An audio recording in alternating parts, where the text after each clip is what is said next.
Senador Nikki Cosseteng mga kababayan at ni Cathy Binag na may first-hand information po sa pagiging adictus benedictus di umano ni BBM ay mayroon pa pong lumabas sa isa mga kababayan. Isang high-profile na tao na sinabi na rin na alam niya ang pagiging addict ni BBM. Dahil hindi lang po chismis mga kababayan na sabi-sabi, ang sabi niya first-hand information daw mga kababayan dahil alam niya dahil pareho sila ng paaralan ni BBM. Pareho silang nag-enroll sa De La Salle University at pareho din silang nag-aral sa Oxford University. At alam niyo ba kung ano ang sabi niya? Ang tao pong ito mga kababayan ang kanyang pangalan po mga kababayan ay si Vicente Rafael, isang historian na dilawan.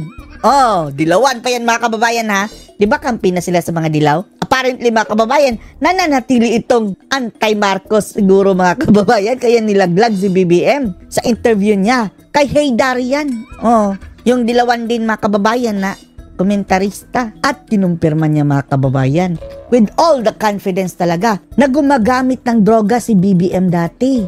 And he loves to get high. Sabog mga kababayan, bangag. Love daw ni BBM yan. Panoorin po ninyo By the way mga kababayan, ang video pa lang ito ay credit natin kay Richard J. Hey Darian. Pahiram muna nito Richard Hey Darian na isang dilawan. Makikinig muna tayo mga kababayan sa usapang dilaw This guy is like a cocaine addict. Sabi ni Hey Darian mga kababayan, grabe, cocaine addict. Binanggit talaga ang word cocaine addict. Si Hey Darian ang nagbanggit niyan mga kababayan. He has to be taken out. He's a party boy. He is a party boy. Ang tinutukoy niya mga kababayan si BBM. Likes to party. He likes to get high. He likes to party. He likes to get high. He's a party boy. He likes to party. He likes to get high. He likes to kick back. Kick back. These are not.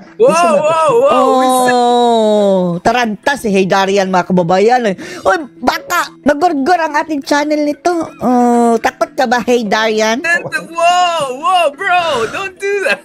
Huwag mong pigilan. Malamang isa na rin itong si Hey Darian mga kababayan na mga dilawan na kinain ang kanilang sariling suka dahil apparently mga kababayan, parang pinipigilan niya na ipagpatuloy nitong si Vicente Rafael na isang historian mga kababayan na banggitin yung mga adictus benedictus si BBM. It's true. I mean, it's not just anecdotal. I mean, there's all kinds. It's true It's not just anecdotal. Hindi guni-guni o gawa-gawa. It is true. So first-hand sort of witnesses. This guy. First-hand witness daw mga kababayan. Pareho sila ng paaralan sa De La Salle University at sa Oxford University na kung saan hindi gumraduate si BBM doon. Nakatanggap lamang ng special diploma. Ito pala ang umpisa ng kanilang usapan mga kababayan ni Hey Darian at itong historian na si Vicente Rafael. One of the problems we have with Ferdinand Marcos Jr. is that he's deliberately and temperamentally an anti-Marcos. Anti-Marcos daw si BBM. Sabi nga mga kababayan, si BBM ang natatanging Marcos na dilawan. Ang ugali mga kababayan. Na-adapt na ang ugali ng mga dilaw.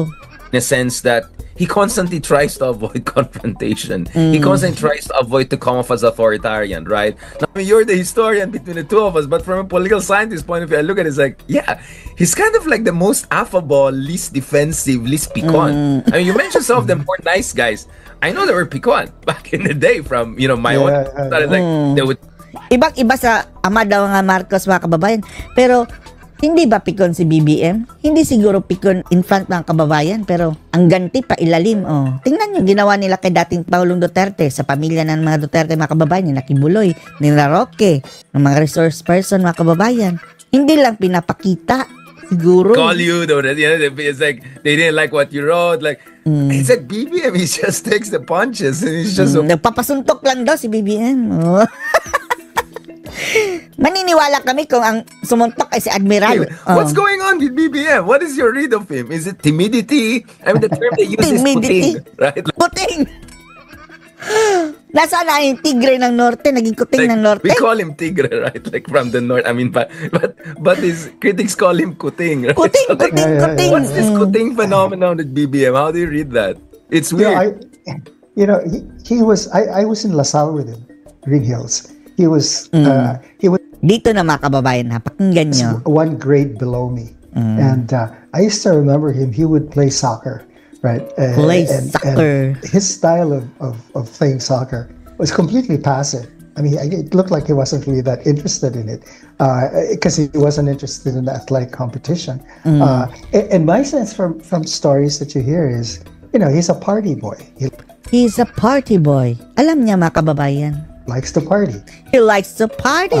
He doesn't, he likes to sit back and watch Netflix or whatever, with his kids. Netflix and chill. Oh, with his kids. Ngayon na mga kababayan ha. Pero dati mga kababayan wala pang Netflix. Oh, party boy. Tapos wala lang. Pasaya lang sa buhay. Oh, sa Made in Malacanang palagi ka lang nagpa-party, sabi ni Marcos Sr. sa kanya. He just enjoys relaxing. And that, right? You what? Huh? And- Yeah. Tamad!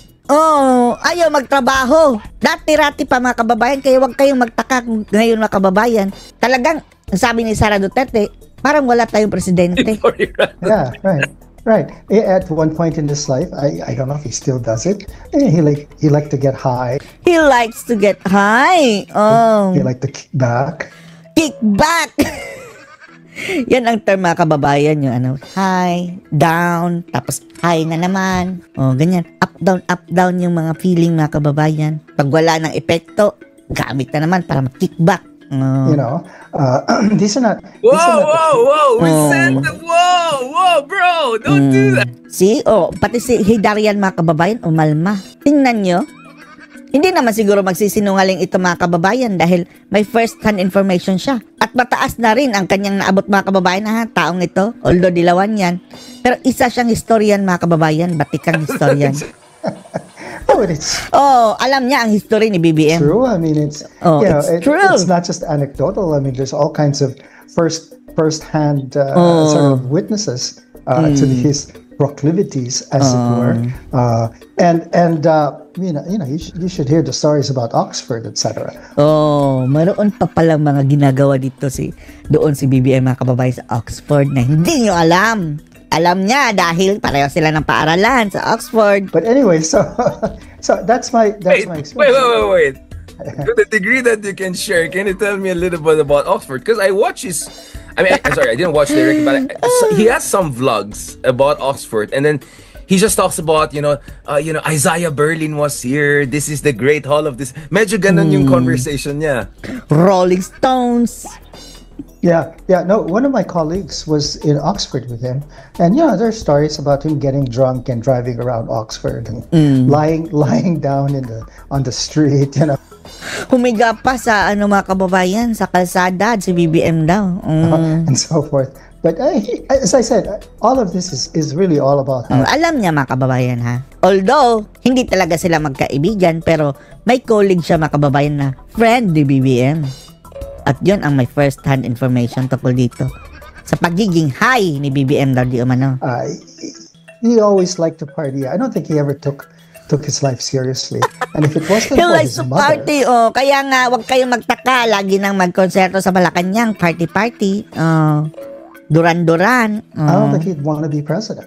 He's just not, personality-wise, he's just not given to commanding, as it were. Oh, bakit nyo pinilit? Oh, kung ayaw. Hindi kaya ng personality mga kababayan. Ito ang resulta. Nagkandalatsa-latsa na ang ating bansa. He's more given to following, right? So, and in this case, he was following his mother, who wanted him to say the name, which is probably why Amy yan? Parang Manchurian candidate. is so resentful Bitter. because she feels that she should have been the one, right? That Kaya pala mga kababayan, no? May nagparinig dati nung eleksyon na mayroon daw Manchurian candidate. Isa daw sa kanilang tumatakbong presidente is Manchurian candidate. Si BBM pala ang tinutukoy nun. he was much more serious and much more intelligent, and there's some Nakita niyo yung Manchurian candidate, yung movie? truth to that. So if Duterte was a sovereign trickster, BBM was maybe a sovereign party boy. Sovereign party boy. Playboy or party boy. I mean, Party boy. I've heard things from different ambassadors, Latin American ambassadors. Like, Yeah. whoa, this is like Macondo. Like, these are Yeah, like exactly. Macondo stories. Don't tell me shit. Yeah. I Takot si Hidarian, mga kababayan. wish Nick Joaquin was still around. Boy, he could really, write something Oy, Nick Joaquin! Mistigo ka about naman. BBM. Well, I hope we can piece it together. But thanks to you, I mean, this was I mean, I know your LaSalle background and all that, but I didn't know you were like just 1 year apart and watching play football. I mean, that's so cool. Yeah. Sa Lasal, It's such- dati.